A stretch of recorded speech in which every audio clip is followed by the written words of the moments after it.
The UK has suffered greatly from skill shortages, particularly in manufacturing and engineering, and the University of Sheffield AMRC is uniquely placed to address those skills shortages.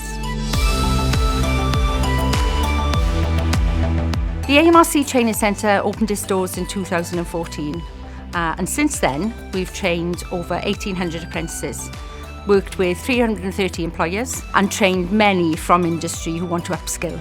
Our members really wanted to work with an organisation that would take their skills need into consideration, and this has been critical for us. We work hand in hand with our employers to develop a curriculum that they need now, and we have a fantastic industry advisory board that guides and advises us on the curriculum of the future.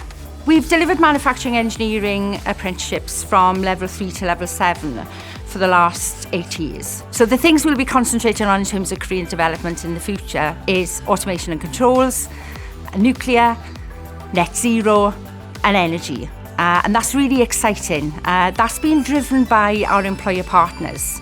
And whilst we will always want our traditional engineering and the skills that that brings, and employers want that, we must prepare our apprentices for the future with digital skills, thinking about sustainability, and ensure they're prepared for the modern workplace.